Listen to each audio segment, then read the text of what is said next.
Vamos esperar. Vamos ver o que acontece aqui. Deixa eu ver se eu estou no ar ou não. Nossa, parece que não. Vamos ver. Agora eu acho que eu estou no ar. Gente querida, boa tarde, boa noite, bom dia. Estou aqui para mais um ponto em questão. Hoje vamos tentar falar, pensar alto sobre como viver no fim do mundo, né? A gente está vivendo esse filme distópico, né? Essa produção de pensamento em torno dos processos de morte. Eu tenho uma teoria e queria muito ver se a gente consegue. Eu queria sair dessa tela que eu estou aqui primeiro, porque eu não estou me sentindo bem com ela, não. Vou tentar entrar aqui pelo celular para conversar com vocês, porque eu queria muito.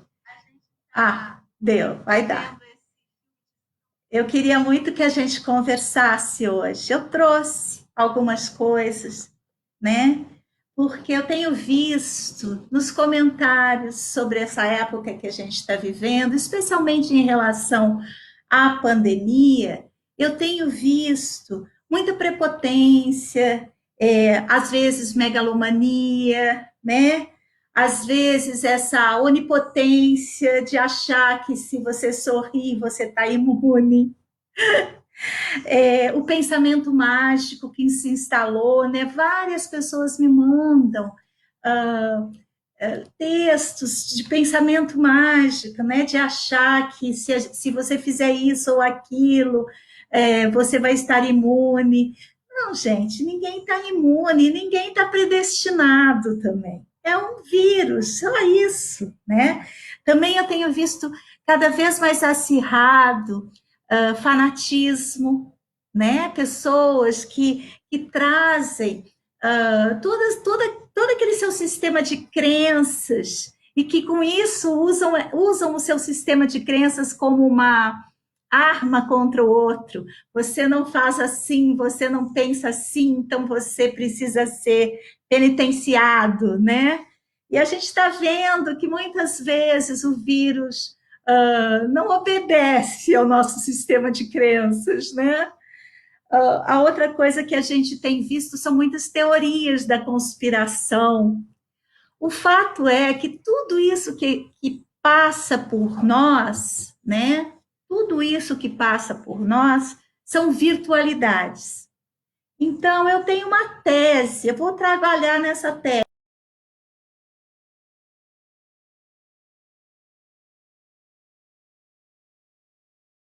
elaborar, digamos assim, uma ideia para continuar vivendo. E quando eu falo vivendo, não é só sobrevivendo, é vivendo nesse lugar, né? Agora mesmo pela manhã, a discussão foi na escola do meu filho, né? Se os jovens vão, se não vão, se o jovem mora com uma vozinha, se ele deve ir à escola ou não. O poder público ainda não decretou, mas será que a gente espera decretar, né? Então, assim, são inquietações que todos nós estamos vivendo da nossa rotina. Então, eu preparei algumas coisas com a biblioteca que eu tinha aqui. Você sabe que eu viajo com uma biblioteca de cerca de uns 30 livros, né? Então, eu peguei, assim, algumas coisas da Sociedade do Cansaço, né, do RAM, vou trazer, claro, do que é ser contemporâneo, que é um lugar que eu sempre frequento, que eu estou lendo com o pessoal lá do Instagram, resolvi fazer isso, do que ficar comentando sobre esses episódios políticos que, ai, não, isso não serve para mim, não. Me aconselharam a fazer, mas eu não consigo, não tenho. O Krenak eu roubei, não foi? O título dele dei uma torcidinha que ele fala ideias para adiar o fim do mundo. Mas parece que esse fim do mundo já chegou. e o Carências da Alma em Nossa Época, do Steiner, que é também uma coisa que eu gosto muito, né? Então, olha só, gente. Ah, tem um outro aqui que eu estava lendo agora de manhã, eu não usei, mas se a conversa com vocês chegar nesse lugar, a gente conversa, porque tem uma coisa que é o Agonia do Eros, do Han também, né? Que ele traz uns pontos interessantes para a nossa reflexão. Eu, claro, meus aliados são os autores, não é? É o que me dá gozo. Então, os autores são meus aliados, mas a minha proposta, a minha tese hoje, ela passa por outros lugares também. Muito bem.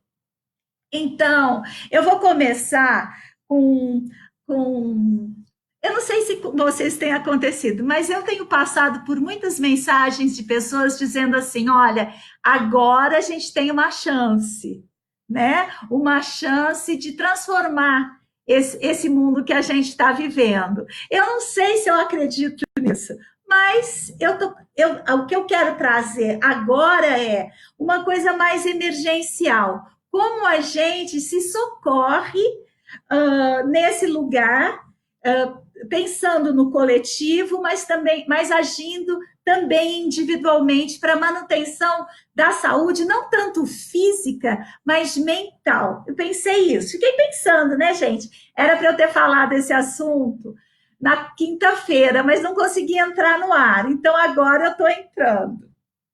Muito bem. Então eu vou começar com ideias do Krenar, ideias para adiar o fim do mundo. Eu trouxe uma pergunta para iniciar a conversa. É uma pergunta que aponta para um certo gozo da tragédia, né? A gente como gozando que o mundo esteja acabando. É uma pergunta que aponta para isso. Eu não tenho certeza se ela aponta mesmo. Quero saber a opinião de vocês. Estou vendo que já tem gente. Voltei para uma tela onde eu vejo alguns comentários e vou fazer a pergunta a partir do Krenar. Por que insistimos tanto e durante tanto tempo de participar desse clube? Ele chama de clube, um certo clube de uma humanidade que carrega alguns valores, né, que ele não compartilha. Que na maioria das vezes só limita a nossa capacidade de invenção, de criação, existência e liberdade. Krenar está nos perguntando por que a gente insiste em viver dessa maneira como a gente tem vivido. Será que não estamos sempre atualizando aquela nossa velha disposição para servidão voluntária? Então eu fico pensando um pouco nisso e agora me deu vontade de já ir, uma coisa que eu nem passei para o caderno ainda, mas depois eu passo, numa voz do Han, que fala assim: a descrição que faz Hegel da dialética senhor-escravo denota uma luta de vida e morte. Aquele que se apresenta depois como senhor não teme a morte. Sua cupidez por liberdade, reconhecimento e soberania eleva-o acima das preocupações voltadas para o mero viver. Esse mero viver está em itálico e é o título do capítulo, Mero Viver. Tem muita coisa para a gente destrinchar nisso. Eu nem aprofundei muito, mas vou trazer. Eu estou vendo que tem gente aqui, ó, Inês, Leila, Dedé, Damar, Cíntia, que podem me ajudar com essa citação. Não sei se vocês têm. É o Agonia do Eros, do Ram. Aí ele diz assim, ó, olha só, sua cupidez por liberdade, reconhecimento e soberania eleva-o acima das preocupações voltadas para o mero viver. É o medo da morte que leva o futuro escravo a submeter-se ao outro. Então, olha lá, o medo como um componente de submissão. Ele prefere a escravidão à ameaça da morte. Interessante isso, né, gente? Ele se apega ao mero viver. Esse mero viver, eu ainda queria apertar um pouquinho mais ele, mas não sei se a gente consegue hoje. O que determina o estupim da luta não é a superioridade física de um partido. O decisivo é, ao contrário, a capacidade de morrer, a capacidade da morte. Quem não tem a liberdade frente à morte não ousa viver, diz Han a partir da dialética de Hegel, Senhor Escravo. Ele permanece, olha só que coisa forte para nós agora, parado em si mesmo dentro da morte. Pesado, né? Ele não ousa, continua Han, caminhar rumo à morte e assim torna-se escravo e trabalha. Enfim, tem aí o mero viver, que é desqualificado por essa dialética, talvez porque seja só o senhor da sobrevivência atuando, mas eu queria trazer o simples viver, ao invés do mero viver, né? Então, vou caminhando por aqui. Olha só, uma necessidade. Dentro da minha tese, o autor está dizendo que o mero viver ele não é suficiente, né? Mas eu queria trazer a minha tese que a vida ela é suficiente, usando uma coisa que a gente falou ontem com a Dulcineia, que a Dulcineia trouxe a partir daquela série, até vou assistir de novo, Westworld, né?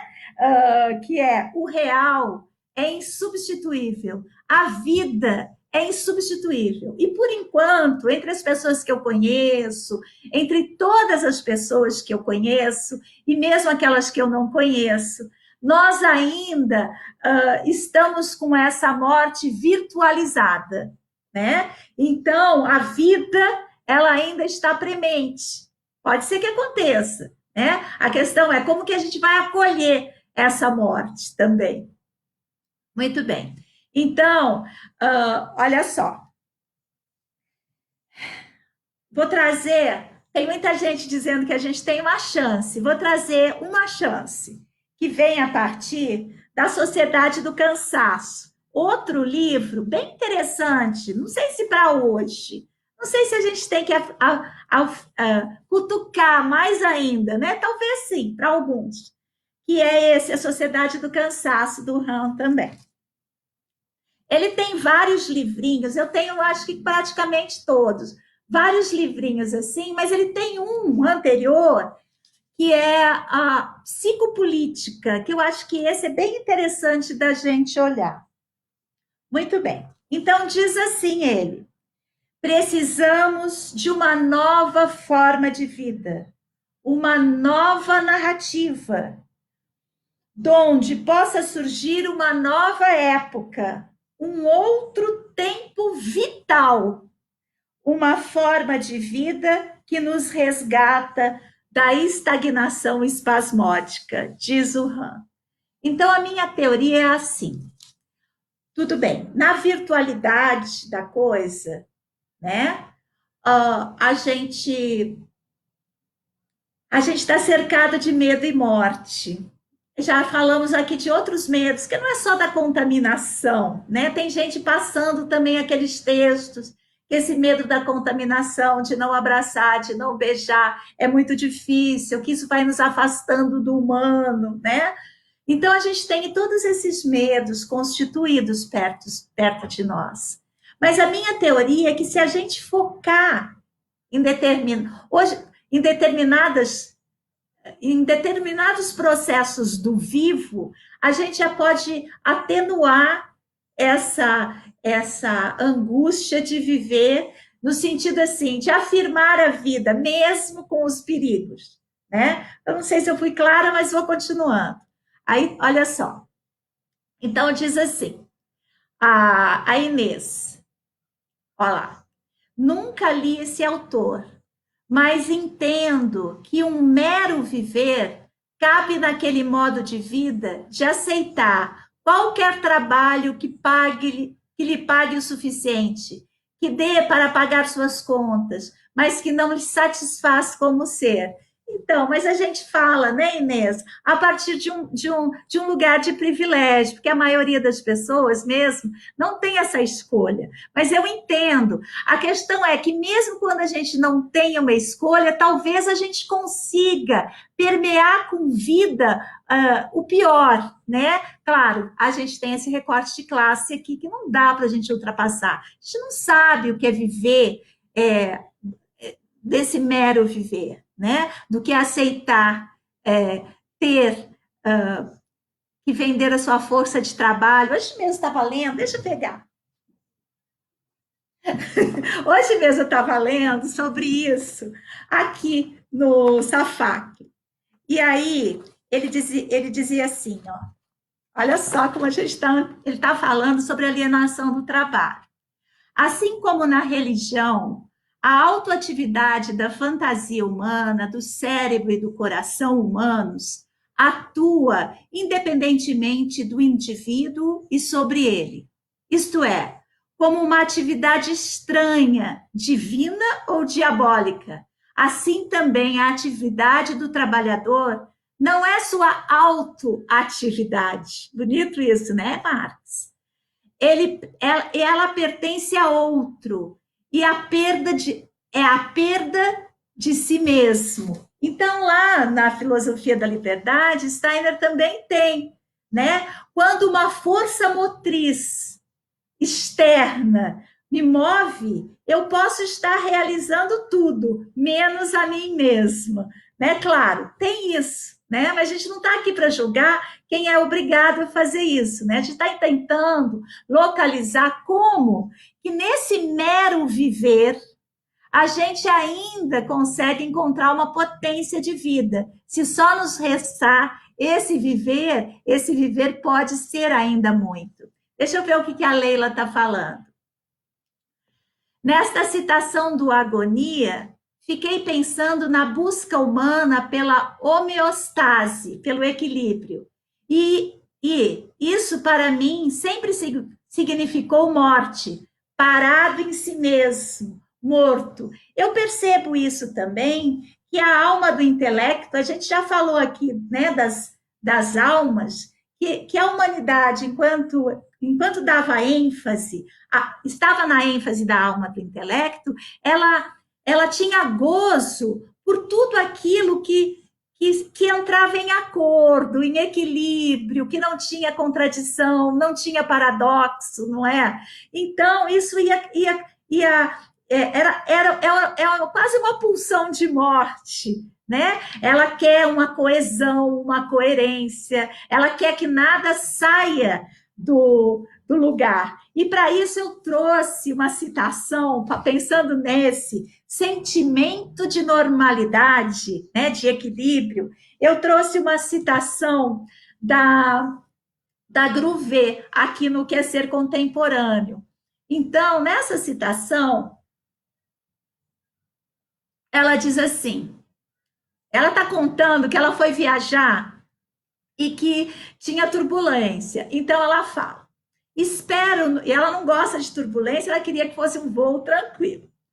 Espero no dia a dia um tranquilo suceder dos fatos, mas no caso de acontecer algo incisivo, prefiro me fechar diante dele, desviar o olhar, comportando-me como se nada tivesse acontecido e esperar que isso não me atinja. A gente espera que o vírus passe longe. E se, afinal, tiver de acontecer, só em proporções mínimas e da forma mais breve possível, de modo que tudo volte logo a ser como antes, como realmente é o normal. Então, esse sentimento de normalidade, a gente não quer que nada nos perturbe. Eu mesma, né? Fiquei aqui em São Paulo sem a pós-graduação para fazer companhia para minha mãe. Minha irmã está no Canadá. E aí eu queria muito ir na academia, só que não tem como, né? E assim, você fica se pegando nessas normalidades. Então, diz a Gruvê mais um pouquinho. É nesse ponto, quando você quer que tudo fique normal, que tudo fique em equilíbrio, como comenta a, a Leila, é nesse ponto em que, conforme meu entendimento, o normal é perturbado e até mesmo interrompido, que se insere o caminho do aprendizado. Olha que interessante. É nesse ponto que começa o processo de tornar-se uma pessoa contemporânea. Quer dizer que para a gente se tornar contemporânea ou contemporânea, a gente precisa primeiro sair da normalidade. Pronto. Então, o mundo está ficando contemporâneo, né, gente? Que luta. Olha só como ela continua, que lindo. Vou colocar. Eu estou com saudade do meu cenário, essa coisa branca é tão triste, né? E dá muita evidência para mim. Lá em casa eu me perco no cenário, é gostoso. Muito bem. É nesse ponto que ocorre o processo de tornar-se uma pessoa contemporânea. Na medida em que eu não procuro simplesmente suportar distúrbios e interrupções ou até me conformar com eles. Neste momento incisivo, renuncio ao meu confortável e profundamente enraizado sentimento de normalidade e aprendo passo a passo a integrar os fatores do distúrbio no caminho do aprendizado. É lindo, né, gente? Então, pronto, chegamos a um lugar de convergência.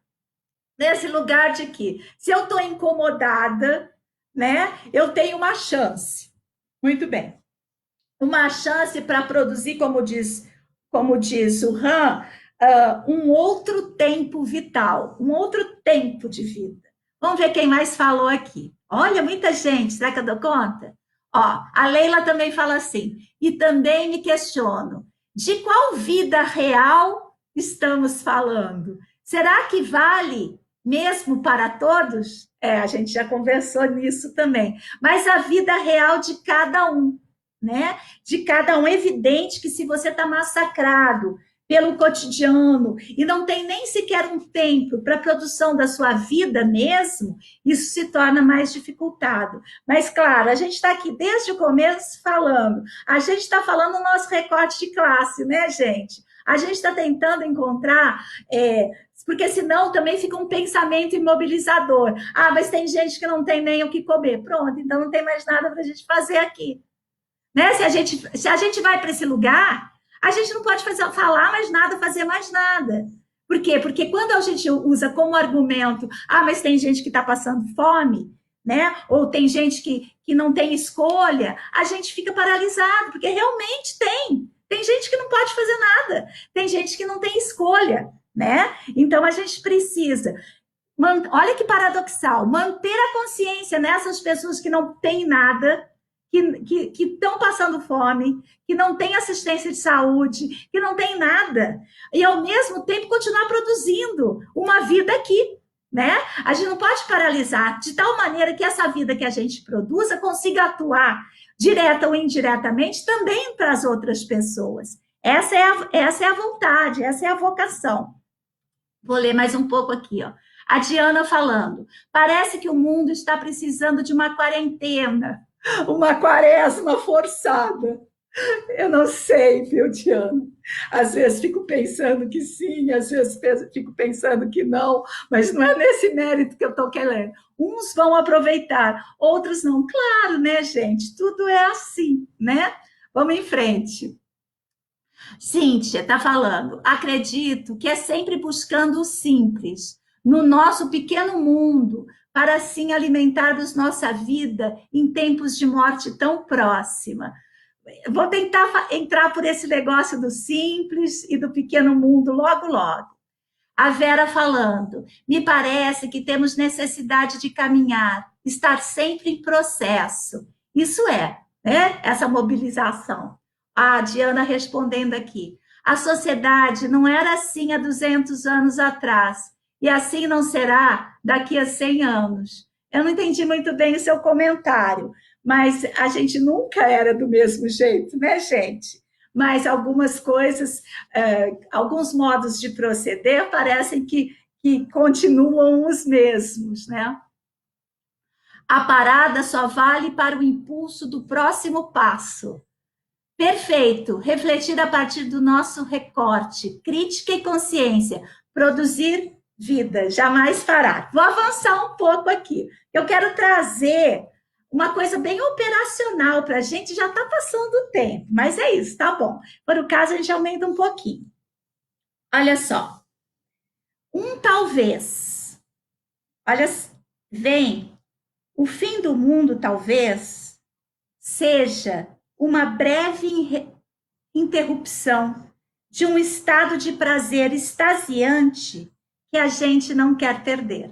Esse é o Krenar. O Krenar falou que talvez o fim, porque eu penso assim, ai gente, está tão ruim isso, hoje está quente, aqui tá abafando o meu, vou colocar um ventilador em mim.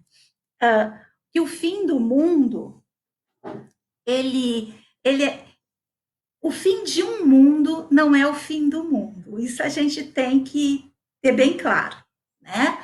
O fim de um mundo, e esse um mundo que está em colapso agora, é esse mundo do extrativismo, né? Esse mundo que usa a terra, esse mundo do hipercapitalismo, né? Esse mundo que quer pôr fronteiras e o vírus não está medindo as fronteiras, né? Esse mundo que quer deixar os excluídos morrerem, mas se não cuidar dos excluídos, todos vamos, não é? Então, esse mundo, ele está colapsado, o mundo da financiarização. Mas, de qualquer maneira, os grandes milionários continuam lucrando com isso cada vez mais, não é? Então, o que a gente em casa, principalmente se a gente entrar de quarentena, a gente pode tentar fazer para fazer uma manutenção dessa saúde. Ai, desculpa, gente, dei uma tossidinha aqui. Estou tomando água de coco e suco verde. Tudo embaladinho, nada feito. Tudo comprado fora. Estou em São Paulo. Então, diz assim, vou trazer a voz do Steiner agora para embasar, já caminhando para o final, um pouco dessa minha tese. Ele está dizendo assim,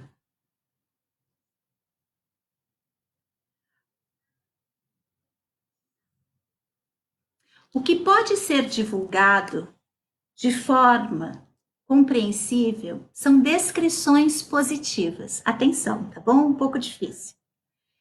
Em maior número possível, descrições positivas. Ele está falando sobre o olhar das pessoas, para a gente não olhar no genérico e olhar cada um.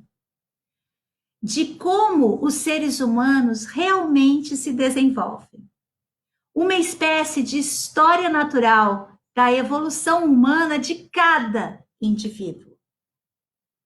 Deveríamos relatar, onde possível, qual foi o desenvolvimento do indivíduo A, B, C.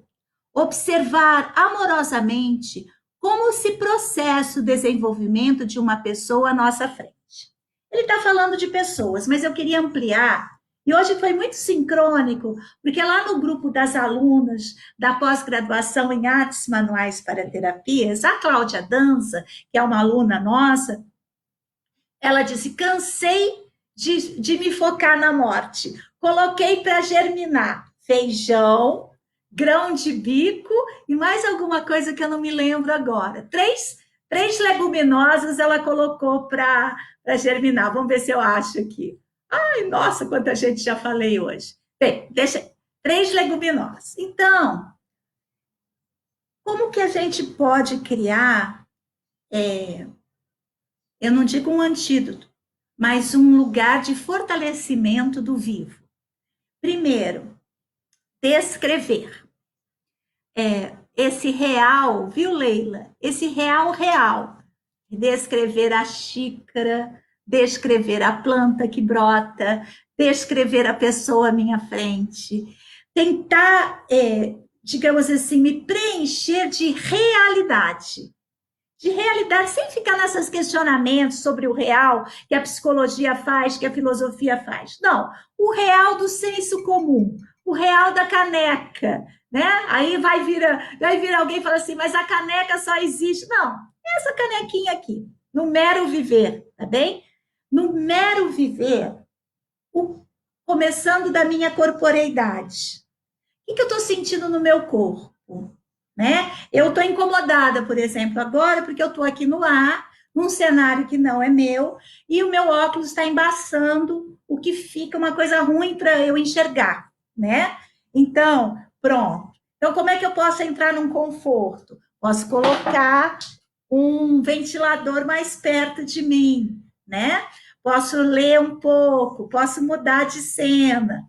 Pronto, isso é uma coisa. A partir dessa minha corporeidade, da percepção do que eu estou sentindo, eu posso também olhar para as coisas ao meu redor, né? O que tem ao meu redor? Está tudo bem ao meu redor? Tem alguma coisa que eu possa fazer para melhorar o meu entorno do meu mero viver? Não é? O meu mero viver, sem ficar pensando lá que lá fora tem uma pandemia, que você não vai ter trabalho, que você não vai conseguir fechar as pós-graduações. Eu mesma, né? Tivemos que adiar o início de uma nova pós-graduações. As pessoas estão paralisadas. Como é que você vai propor algo novo em meio à morte? Pronto, vai lá e organiza aquilo que você consegue a partir de si mesmo. O que mais? Se você não tem um verdinho para olhar, coloca mesmo, é uma coisa muito importante. As sementes a germinar, a potência da germinação. E olha, se você gosta de desenhar, aproveita para desenhar isso. Aproveita para observar isso. Se você gosta de poetar, faz uma poesia acerca dessa germinação. Ou seja, se liga naquilo que está imediatamente próximo a você e descreve. A força está na descrição, tá bem? Muito bem.